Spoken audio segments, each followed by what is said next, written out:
Welcome to our 9th week of our quarantine fiber group. And I'm Serena Hernandez. I'm with Spin and Dye in Texas. And today we are going to be talking about auto wrapping yarn to create a very nice, very simple art yarn. So we're going to give everyone just a couple of minutes to join before I get started. But if you're going to follow along with me, what you're going to need is, of course, your spinning wheel. You're going to need some fiber, which I'll pull all of that out. I was going to, but I'll wait. So you're going to need some fiber.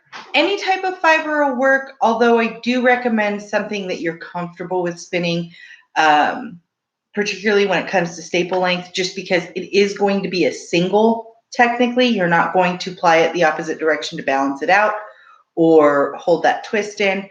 So just make sure that whatever fiber you choose will help you to do that and not hinder you from doing that. You're also going to need a secondary fiber, a secondary yarn, and that yarn can be anything. It can be something that you've hand spun. It can be something that's been mill spun. It could even be something very, very thin, like we're talking crochet thread, or even thinner and just use regular thread. That'll work as well. So those are the three things that you need, that are you required to have. If you also have a bowl or something nearby that you can use to hold that secondary yarn in, it's going to be helpful for you, but it's not required. So that's what we're going to be working on today.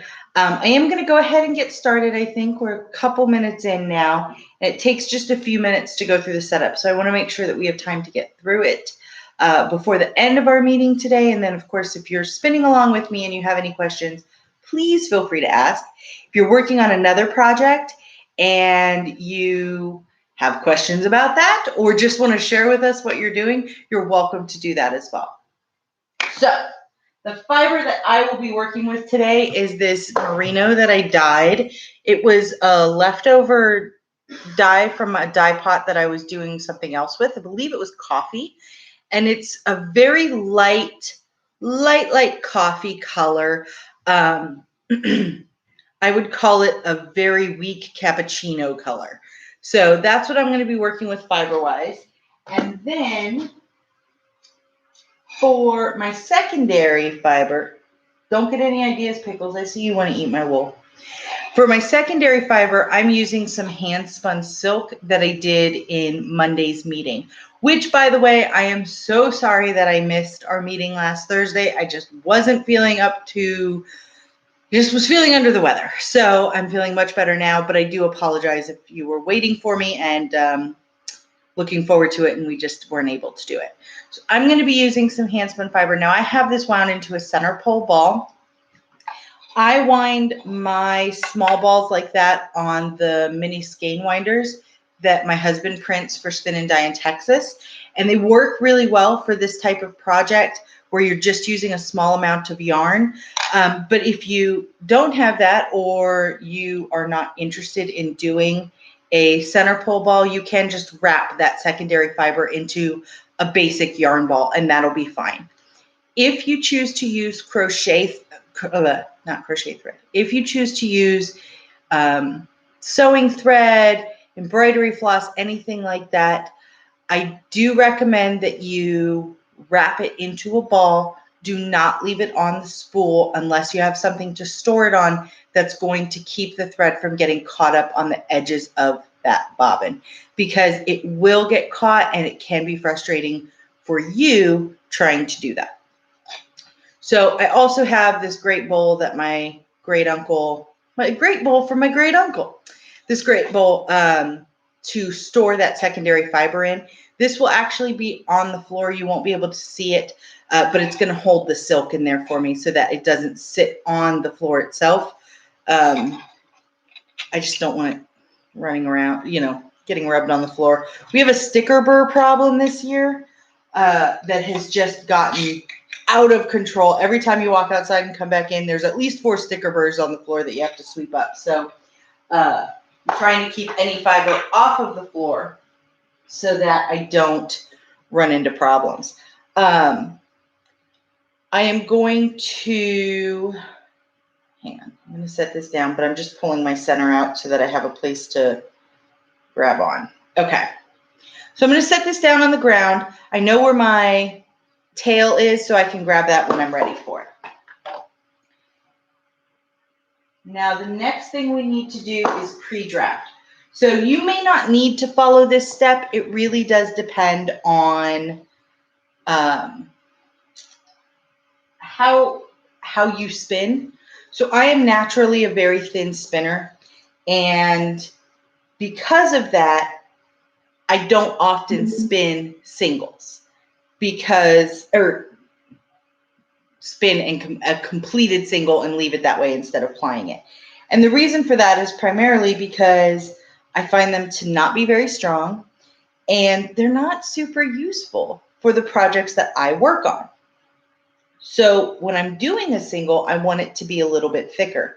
I have to think really hard to spin thicker. And so because of that, I will do a lot more pre-drafting for those types of projects, because that way I don't have to draft as I go, and so I won't fall into that pattern of naturally spinning thinner. So I'm going to pre-draft. I'm not going to pre-draft this whole piece, because watching me do that would probably be just about as interesting as watching paint dry.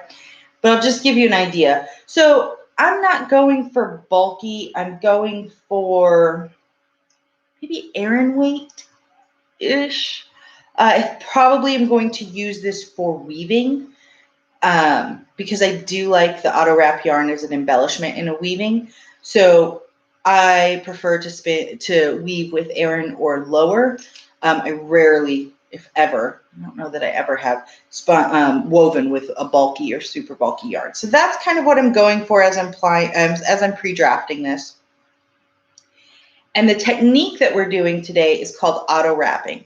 And I have discussed before on my streams that I am not a fan of most art yarns. I just find them to be not practical. I love them. I think they're gorgeous. One of my spinning goals is to one day be able to achieve a beehive yarn. Now, that yarn may only be 3 feet long, but it's going to be a beehive. It's going to have at least 3 beehives on it. This is my goal. However, once I finish a yarn like that, I don't know what to do with it. You can't even really weave with them, because you end up messing up where the beehive is, or something like that, locks, that kind of thing. And so it's not practical for what I do. That being said, the auto wrap is a very practical yarn at the end of the day. All you're doing is spinning a single and wrapping your secondary fiber around that single as you go. So you're not going to balance it out. And the secondary fiber is used as an embellishment rather than being used to support the balance of the yarn. And so because of that, it's a single, in my opinion. You never go back and twist opposite direction, nothing like that. So I really enjoy this yarn because of that, because it's easy. Also, if you are looking to get into spinning some of the harder art yarns that are out there, this is a good place to start, because it is a very simple one with a quick was. Let me try that again.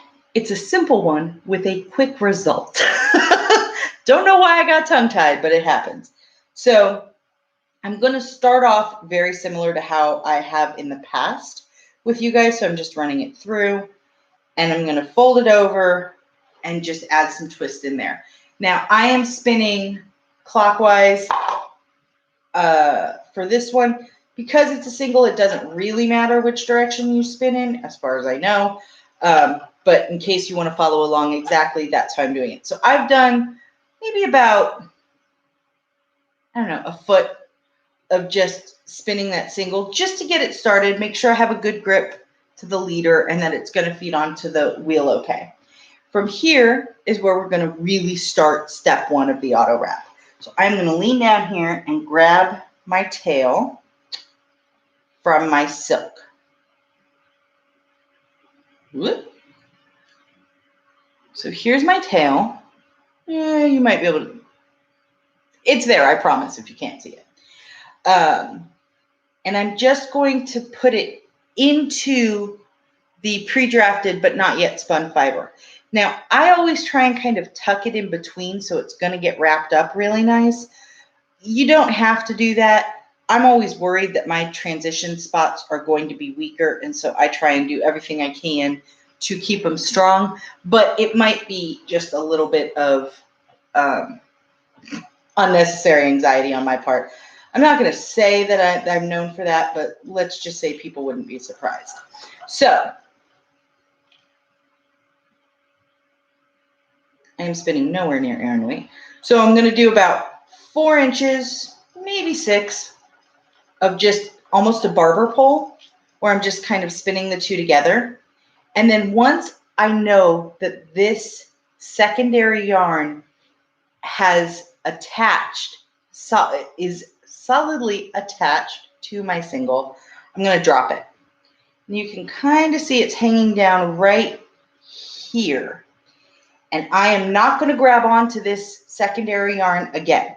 It's going to stay hanging. And the idea is it's going to stay hanging in front of my guiding hand right here. So it's holding on once the yarn is twisted, not before the yarn is twisted. So I'm going to just start spinning. And what you'll see is that the secondary yarn starts to naturally twist itself around the single that you're spinning. And it's going to twist however it wants to twist based on your speed, your tension, the thickness, honestly, of the secondary fiber, the type of grip that it might have on the fiber that you're spinning. And it is going to just spin naturally. So that's what I'm going to let it do.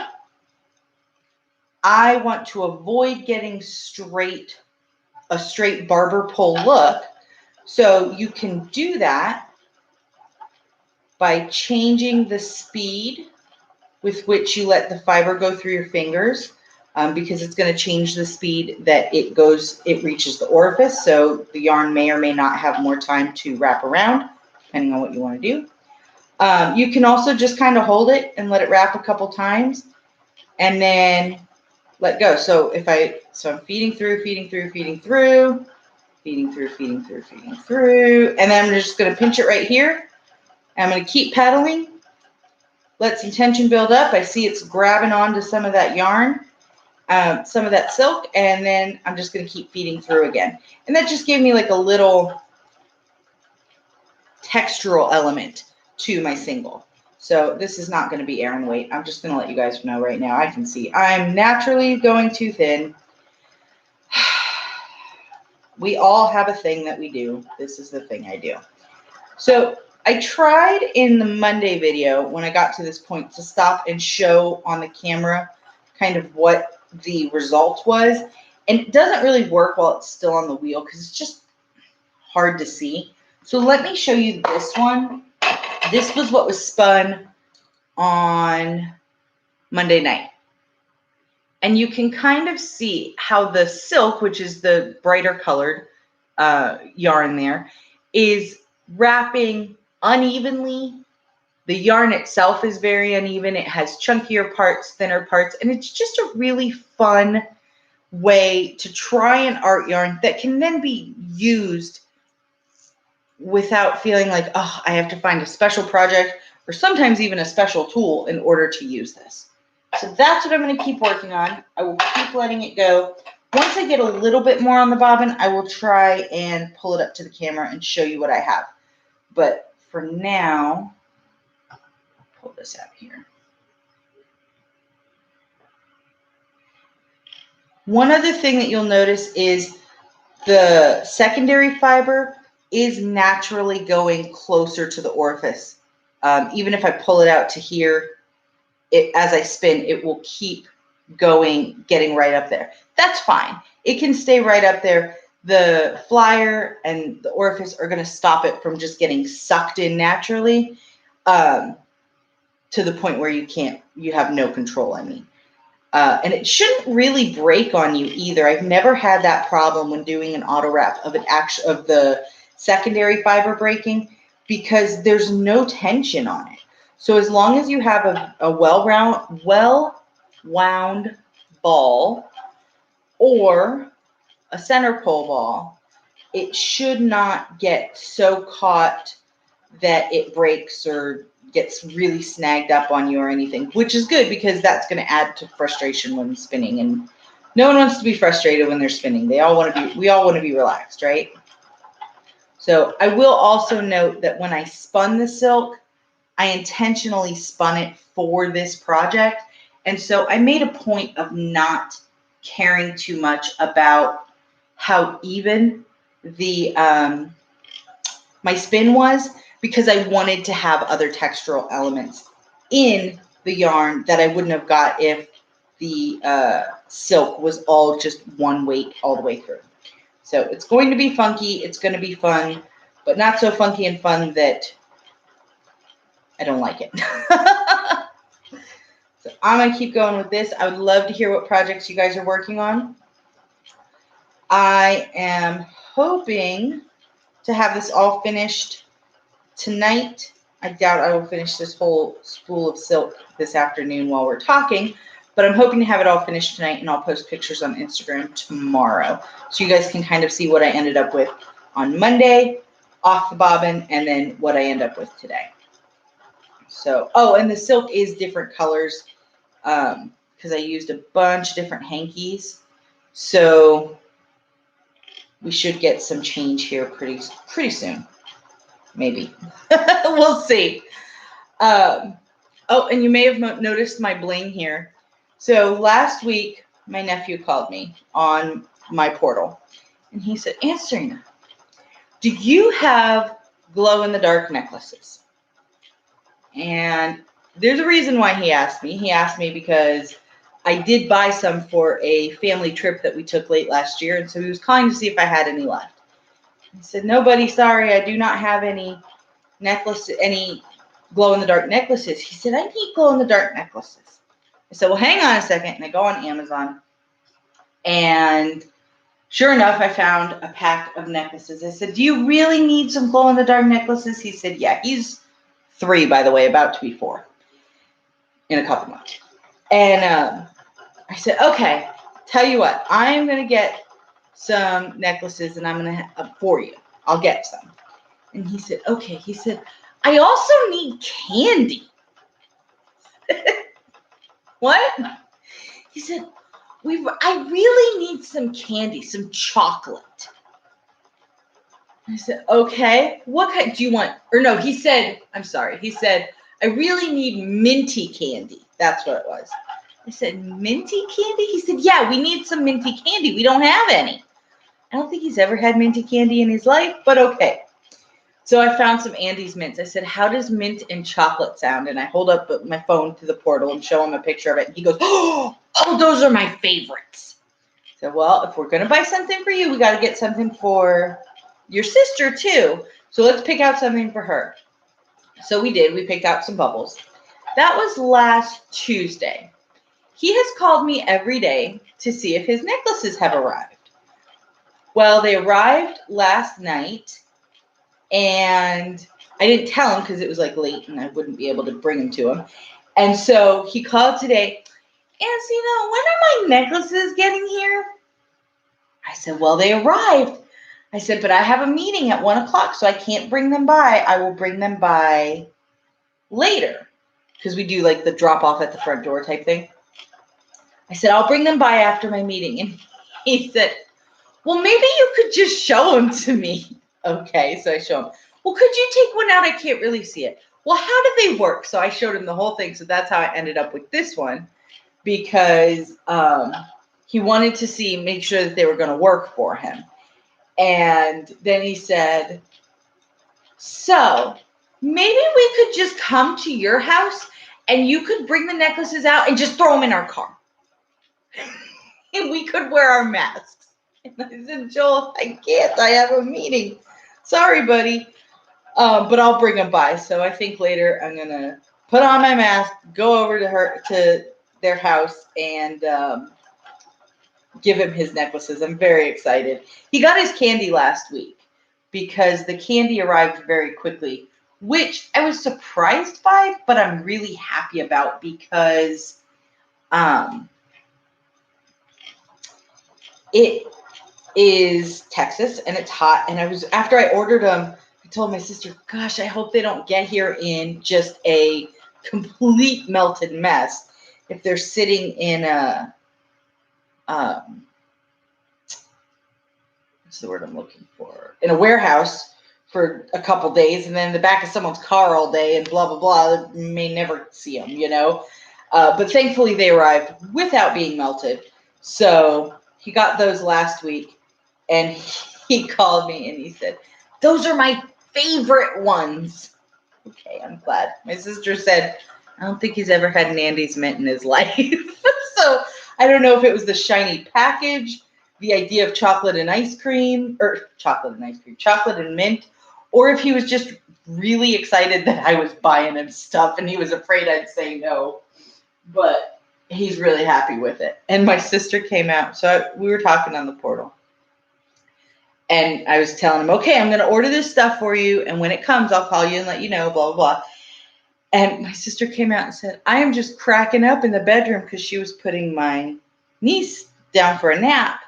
And she said, I'm just cracking up because I told him, call and see if you have extras. And he scammed you into getting candy and necklaces and all this stuff. But the fact is, all he has to do is ask me. He has me, and has since the day he was born, has me wrapped around his little finger like nobody's business. It's ridiculous. He wants to talk on the phone at 7 o'clock in the morning. Okay, I guess I'm answering. It's ridiculous. So he knows he can get whatever he wants out of me. And he does, constantly. So, all right. So I'm back to pre-drafting because I didn't draft very much on that first one. But hopefully I'll get a little bit more out of this one. It's coming out good. It is too thin. I spin just so thin. I really wish that I didn't do that. But I think it's because when I started spinning, I started on a drop spindle, first of all. So pre-drafting was important on the drop spindle as I was learning. And so I would pre-draft really, really thin because I thought that would help somehow. I have no idea why. And then when I started spinning on a wheel, I was focusing on getting things to be really even. And for me, even meant thinner because I was always having to pull out where my pre-drafting was a little bit thick. I'd have to stop and thin it out. And so that was always my response to trying to even things out. And ever since then, I can't spin thick. And when I go back and look at some of my first yarns, I'm kind of jealous that I didn't know what I was doing because I didn't have any muscle memory or technique at all. And I ended up with much thicker yarns. But this one's still going to be fun. I'm excited to weave with it. I think I'll do probably a wall hanging. I've been kind of obsessed with wall hangings lately. I've got, you can't see them. This is just a quilt my mom made for us. But I have 2 wall hangings up right now in my house. And I have like another one on my loom. And yeah, I just keep making wall hangings. What was that? Did you guys hear that noise? I don't know what that was. It sounded like my dog, but he's way over there. So I have no idea what that was. Anyway, yeah, I'm trying to pre-draft just a little bit more now that you guys aren't waiting for the next step. But yeah, I really wish that I could spin a little bit thicker. And I've done it before where I've tried, like, actively through the whole spin worked on spinning thicker. And I got pretty decent results from it, but still not great. And even with that one, part of the reason why it ended up to be thicker was not only did I spin a little bit thicker, but then I chain plied instead of doing a 2-ply. And so that helped a lot with adding bulk to the yarn. So when it comes to 2-plies or singles, I still struggle to get them any thicker than maybe Sport. I don't know. The last one I did was fingering weight, so there we go, back in saddle. So, and restarting, when you do reach a breaking point or a stopping point in spinning, the auto wrap, when you restart, it's exactly the same way as you would restart from a regular spin. The only difference is you want to make sure that your secondary fiber is still attached at the front. If you actually walked away from your wheel and came back, a couple hours later, a day later, whatever, you just want to make sure that that secondary fiber is still hanging at the front. But everything else, the connection, the transition, everything is going to be exactly the same. And if you're looking for more resources on this or other art yarn, I learned this technique from J.C. Boggs' book, Spinning Art Yarn, I believe is what it's called. It's out of print, but you can get a digital copy through Amazon, or at least I did when I was reading about a year ago. So you can get a digital copy. It's a pretty good book, and it has a lot of different techniques in there. It has lock spinning, which is, if you're not familiar, it's spinning, adding natural curly locks to your yarn as you spin. It has beehives in there. It has steps on how to add other materials to your spin, like beads and that kind of thing.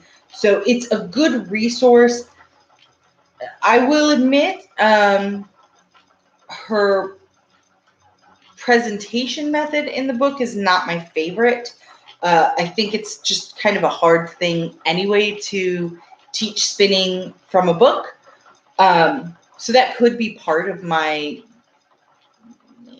I don't want to say dissatisfaction. That's not nice, but and not accurate for this. But it could be part of the reason why I'm hesitant with that book. But with that being said, it definitely gave me a good jumping off point to look into other art yarns, and more importantly, other things that you can do with spinning besides just switching up your fiber. Because you can switch up your fiber from here to next Tuesday if you want to, but at the end of the day, if you want to do something different or something that is going to stand out in a larger project, then having the ability to do an art yarn or a variation of an art yarn technique can really help you do that. So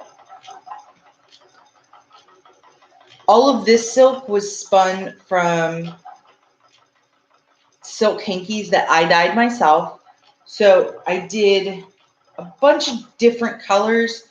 I tried to make it kind of make sense color-wise from one hanky to the next, but either way, I just kind of spun until I was out of the hankies that I had set aside for this project. And so I'm finding that the hankies that I spun for the yarn I did Monday were a lot less even than the hankies that I spun that ended up in this ball. And so the two yarns from Monday night's meeting and today's meeting are going to look very, very different, despite the fact that technically the silk came from the same spin, the same project. But this one looks a lot more delicate than the one that I showed you a moment ago. It's just very, very dainty by comparison, which I think I like it. I don't know. We'll see. We'll see how it keeps going, but I think I like the way this one's coming out too. I've never done the auto wrap with thread. I've seen it done and it's really pretty, but I've never done it myself. And this puts me in the mindset of that, but with the more overstated quirkiness that I like with this particular spin. So, and I'm still, see, when I start talking, I get into that regular spinning pattern of spinning too thick. I mean, too thin, not thick enough. Okay.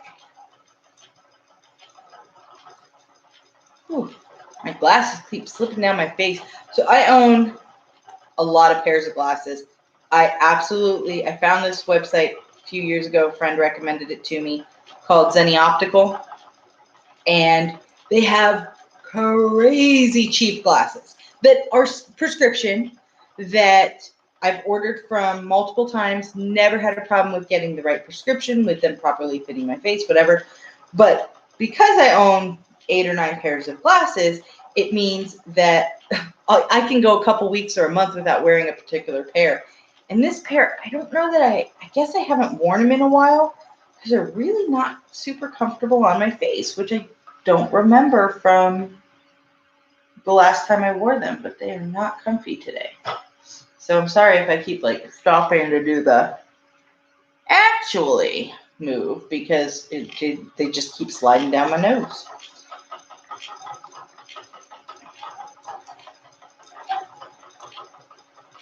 And I will pull this off the wheel and show you guys the finished product or where it's at so far once before we end the meeting today, so that you can kind of see what I ended up with. Yours will look different. It depends on, there's a lot of variables in this spin. It depends on what secondary fiber you use. If you use something that's a lot thicker than what you're spinning, it's going to change the look. If you use something that's a lot thinner, it's going to change the look, kind of like you'll see on this one. It looks a lot daintier. And there's nothing wrong with any of those. It's just personal taste at that point, and it has nothing necessarily to do with technique. It's just what you want it to do. Which I want this one to be as funky as I can get it, to be honest. Well, I've already talked about how I like my funky yarns to still be functional. So I want a funky but functional yarn to come out of this. So I've got I've got some thick thin going on with my single, and then adding that auto wrap to it. Now, do you have to do a thick thin? No, you don't. Because I'm just doing it because I really want this to be a statement part of a larger piece. So I think the more texture I have in there, the easier it's going to be to achieve that. But we'll see. Maybe it'll end up being something else. It's still not the most practical. Like, I wouldn't do this and make hats or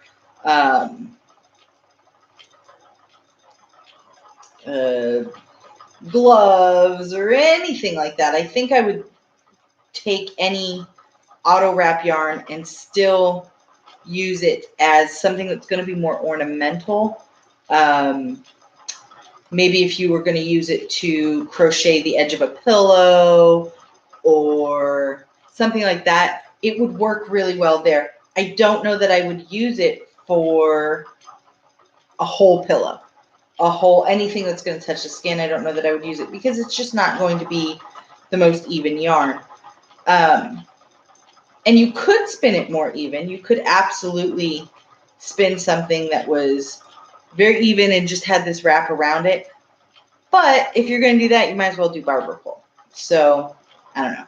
That's just my thought. And then you have a balanced yarn and not something that you then have to wet set and worry about, which is what I'm going to have to do because I can balance a yarn. I honestly, okay, this is going to sound like I'm tooting my own horn, and I really don't mean it to sound that way. But I didn't know that balancing yarn was a thing until I showed some yarn to a spinner friend of mine, and she said, "Oh, so you already washed it?" And I said, "No," because it was a very, very, very well balanced yarn. Now, I am not saying that just to toot my own horn. I'm really not. What I mean is, it's because it goes back to that whole thing of when you're new at doing something, you can make the right mistakes to do something that you didn't know you were supposed to be doing. And that's exactly how I ended up with balanced yarn. But I can only do it with plying.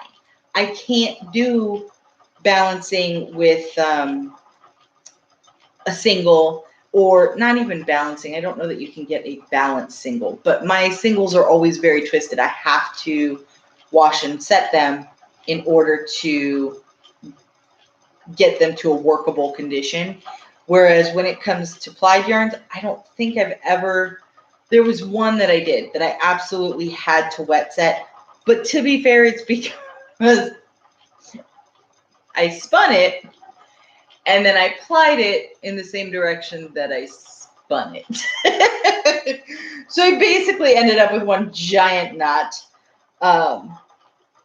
that I had to, I put it in water that released some of the twist, and then I hung it, which you're not really supposed to do, but I like hung it with a little bit of weight on the end to try and pull it out, and it eventually ended up being workable. But man, I was so confused, and I pulled it off. I was like, how did I do that?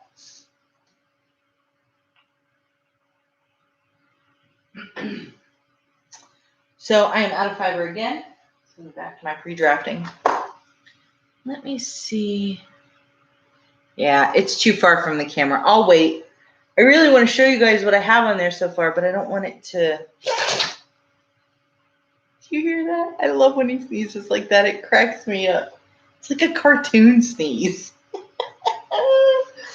Anyway, sorry.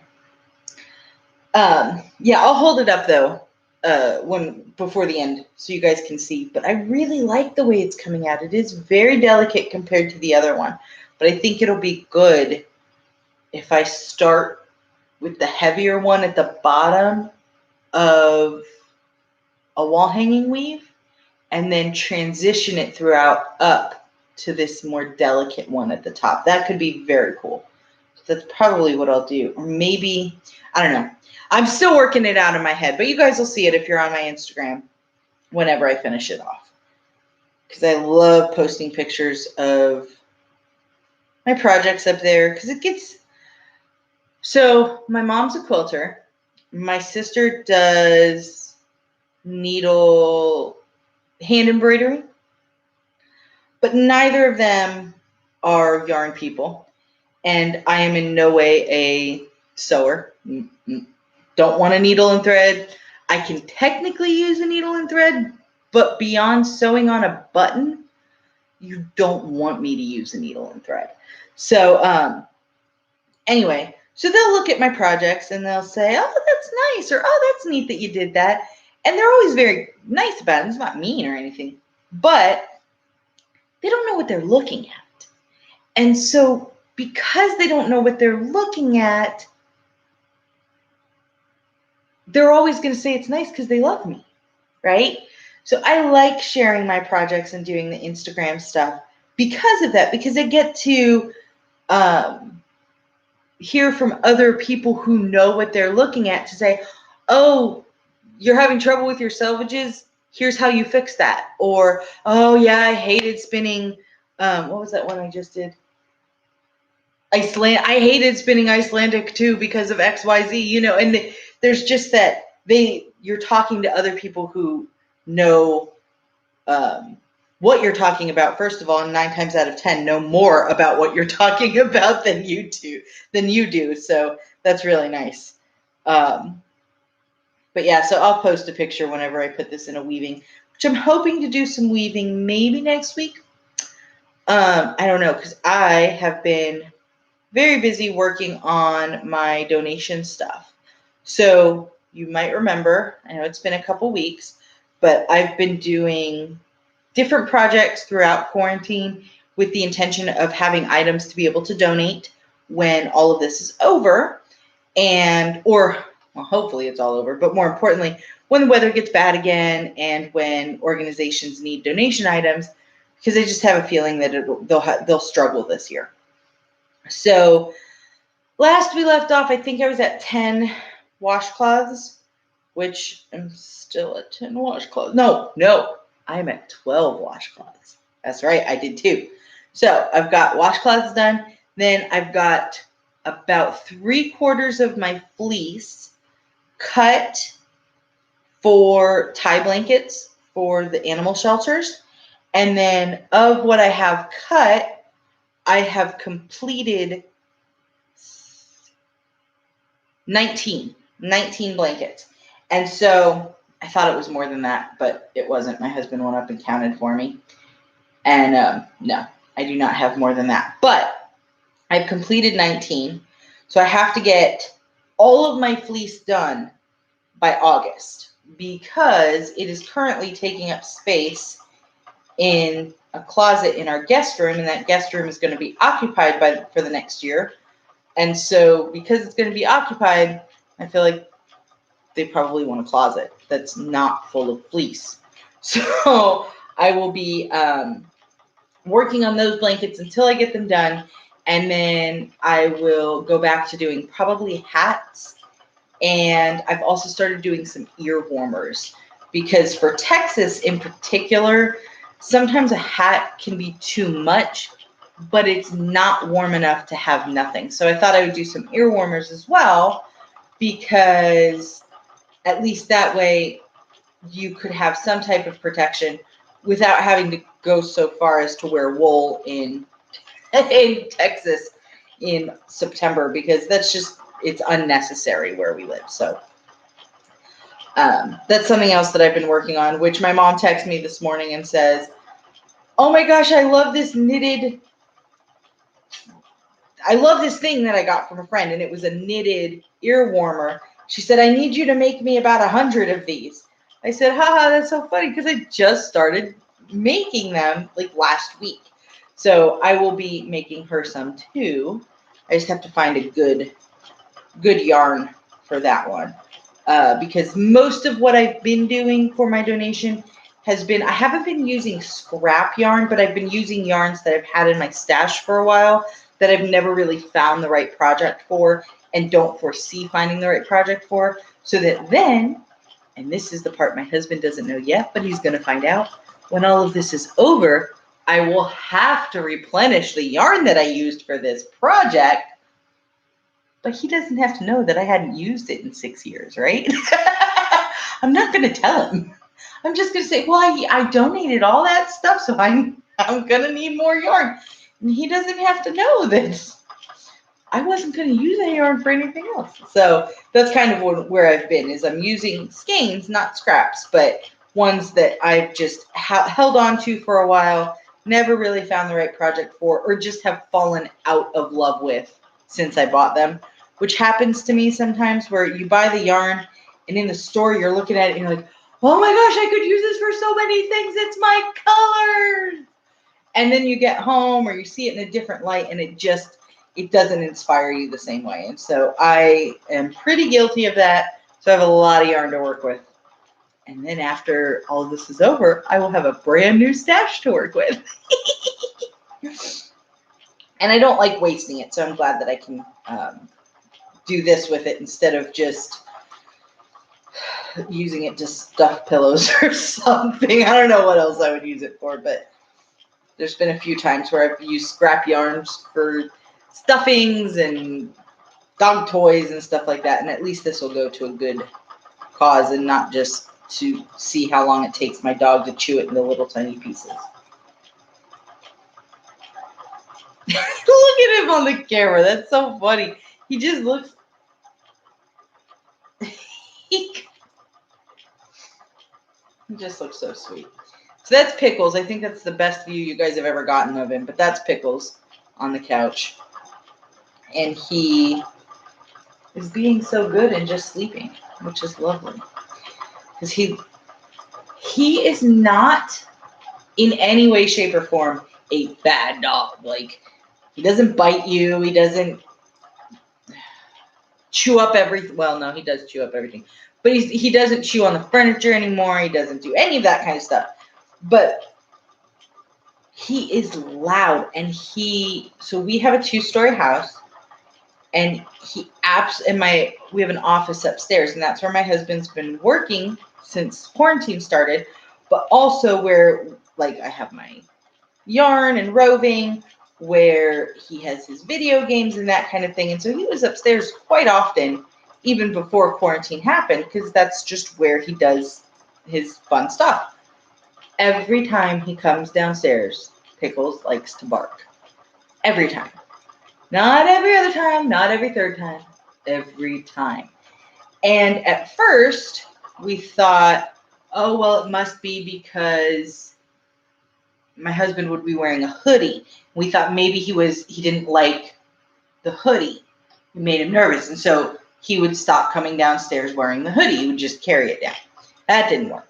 So then we thought, okay, well, what else could it be?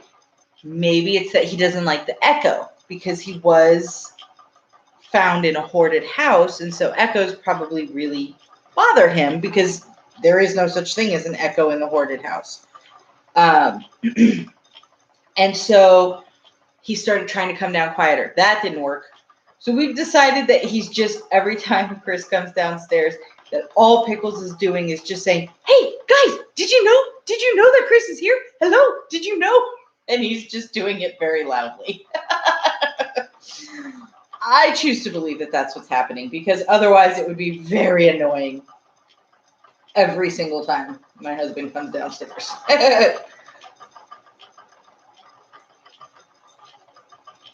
How long do we have? 14 minutes. Oh, that's good. That'll be a perfect amount of time. We'll have something real good on the bobbin, I think.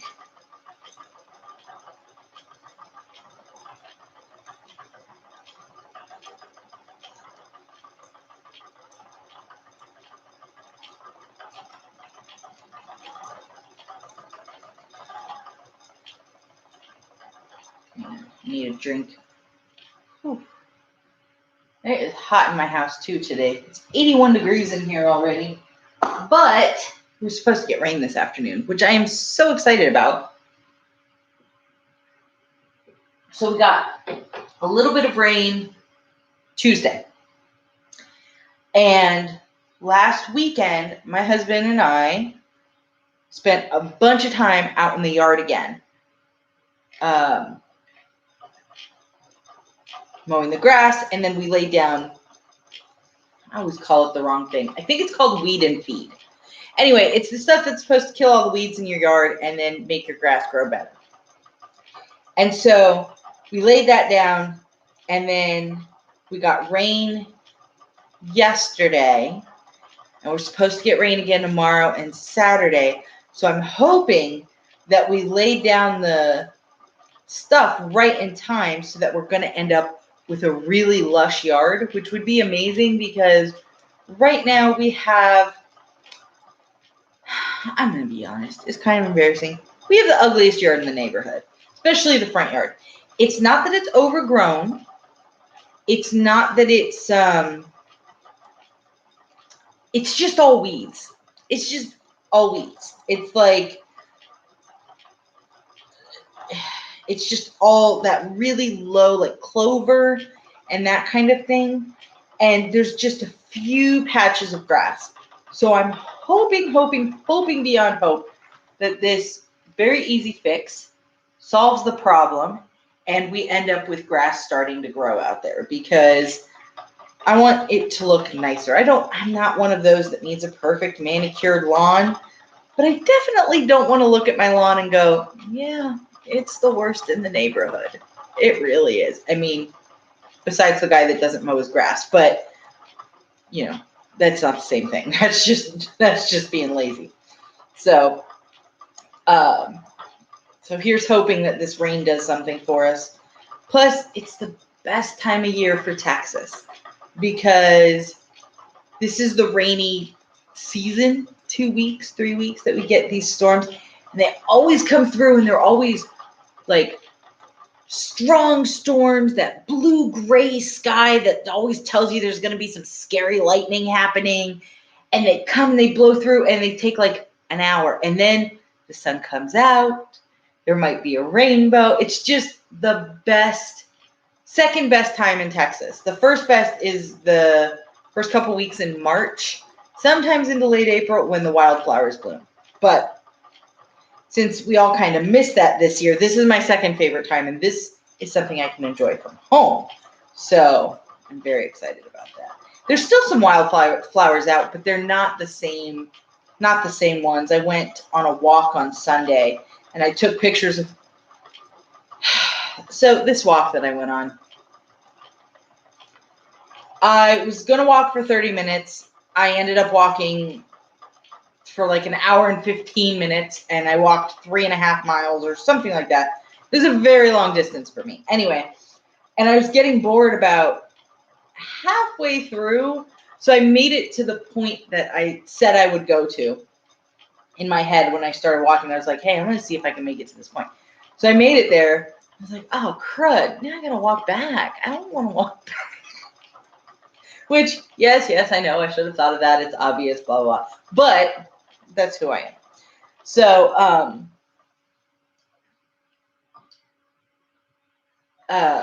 so I was trying to find things to take pictures of with my phone and just to keep myself interested in continuing walking the 1.5 miles I had to get back home.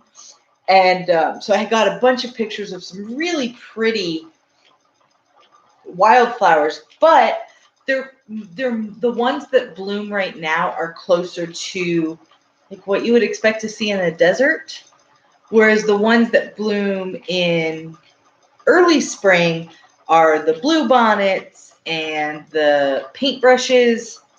I think they're called Indian paintbrushes, but I don't know for sure because that sounds like something that might have changed over the last few years. But anyway, the paintbrushes and like these little yellow flowers that look like mini sunflowers, and we get all of these really, really pretty, bright wildflowers in early spring. And then the ones that we get this time of year are very pretty as well, but they're dustier in color.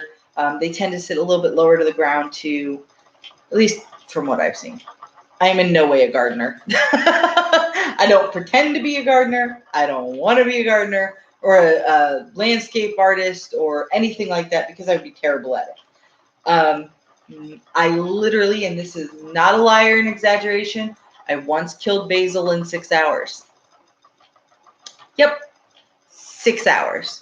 So in no way do I pretend to understand how plants grow or anything like that. I just enjoy the aesthetics of it every year from other people's hard work usually and not my own. Although I did plant some snapdragons last year that I have managed not to kill for a whole year. But I think the only reason I managed not to kill them is because I forgot about them and nature just took its course. So they bloomed again this year. But, and are still blooming actually. But that's the best I've ever done with anything that wasn't a succulent. Succulents I can keep alive, but that's mainly because you can't really kill them unless you make it very cold. They don't seem to want to die, which is good because those are the plants that I can take care of.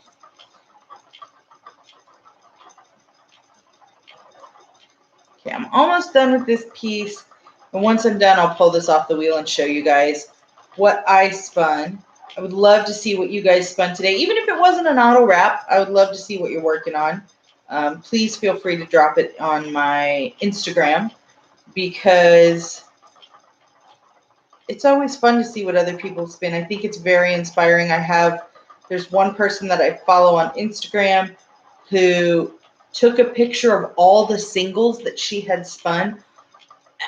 I didn't count them, but it had to have been like 12 or 15 bobbins worth of singles. And it was just so, I was like, all right, I got to get to work.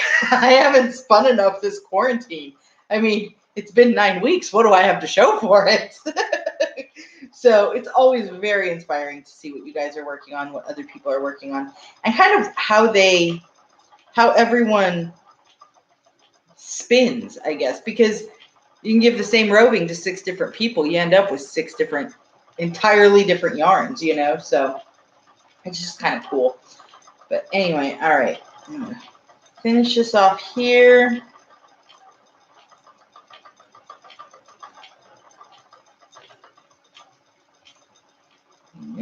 Pull that little slub. I always do this at the end of my spins. I don't know why. I feel like it makes the end stick better. Probably doesn't. All right, so I'm going to use these comically huge scissors for this. You don't need to use these huge scissors for this. I'm just going to cut it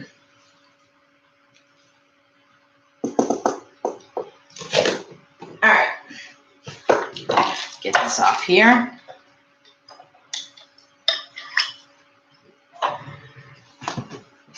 And show you what I got. So you can see, and I'll hold the other one up too here in just a minute, but you can see how delicate this one looks, that pink. This has a pink wrap around it. Not sure how well that part's coming up on camera, but you should be able to see everything else. But this is just very soft compared to this one that was a little bit kookier. Here, let's see if I can get them. Yeah, you can kind of see both of them there. Here, hang on. And kooky. And this one looks delicate, like almost lace-like, even though it's not lacy at all. So it'll be real interesting to put these two together into a single project. It's not, and you can see I don't have a ton on the bobbins. They're not completely full. I will add a little bit more on this one because I have some silk left on that from that ball that I showed at the beginning. So I will put just a little bit more on this one, but it's going to be a small amount of yarn, so it'll definitely be something that I include with more yarn for a project. Let me set this down. And now we're a couple minutes early, but I think we will go ahead and end there because I'm sure you guys have stuff to get back to in your day, and I have necklaces to go deliver to my nephew. He's just so excited. So I hope you guys have a great week, a great weekend. Now, oh, one last thing. So I have been thinking, since things are starting to reopen just a little bit, I've been thinking of going down to once a week for the meetings instead of doing the Monday night and the Thursday afternoon. If you are like, no, please don't do just Monday night because this is the only time I can come and I really enjoy doing this, please drop a message in the comments to this video, in the chat box, or send me a message on Instagram. If I don't hear anything, then this might be the last meeting that we do at this time, and moving forward, it'll just be Monday at 7 p.m. So keep an eye on the Instagram to get more information on that as well. Make sure to like and subscribe to Spin and Dye in Texas so that you can get notified when I do go live, especially if you're going to transition over to Monday night. And feel free to check out my Etsy shop, which is also Spin and Dye in Texas. So anyway, I hope you guys have a great week. I will talk to you hopefully on Monday. Send me pictures of the projects that you're working on. I'd love to see them. And happy spinning. Bye.